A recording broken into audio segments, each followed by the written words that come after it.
వర్షాకాలంలో asthma patients ఎలాంటి జాగ్రత్తలు తీసుకోవాలో ఈరోజు తెలుసుకుందామండి.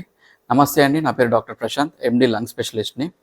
సో, వర్షాకాలంలో అండ్ ఆల్సో చలికాలంలో ఆస్తమా పేషెంట్స్ ఇన్హేలర్స్ అసలు ఎప్పుడు ఒక్కరోజు కూడా మానేయొద్దండి. మీరు యూజ్ చేసే ఇన్హేలర్ కంటిన్యూస్‌గా ఎలా వాడుతున్నారో అలాగనే కంటిన్యూ చేయండి. తర్వాత ముఖ్యంగా మీరు కూల్ వెదర్‌కి అదే చల్లటి గాలికి మరియు డస్ట్‌కి, కూల్ డ్రింక్స్‌కి, రిఫ్రిజిరేటర్ ఐటెమ్స్ ఫ్రిడ్జ్‌లో ఉండే వస్తువులకి దూరంగా ఉండడం చాలా మంచిది. ఎప్పుడైనా సరే స్ట్రాంగ్ స్మెల్స్‌కి దూరంగా ఉండడం చాలా మంచిది. లైక్ ఎగ్జాంపుల్ స్ట్రాంగ్ పర్ఫ్యూమ్స్ కావచ్చు, లేకపోతే strong chemicals, acids, like detergents మరియు హౌస్‌ని క్లీన్ చేసే లిక్విడ్స్ ఏవైతే ఉంటాయో అవి చాలా స్ట్రాంగ్ స్మెల్స్‌తోని ఉంటాయి. ఇవి మీ లంగ్స్‌లో ఊపిరితిత్తుల నాళాలని క్లోజ్ చేసే అవకాశాలు చాలా ఎక్కువగా ఉంటాయి. ఆస్తమా పేషెంట్స్‌కి ఇన్ఫెక్షన్స్ రాకుండా చూసుకోవాలి. ఇన్ఫెక్షన్స్ రాకుండా ఉండాలంటే మీరు వ్యాక్సినేషన్ చేసుకోవడం చాలా మంచిది.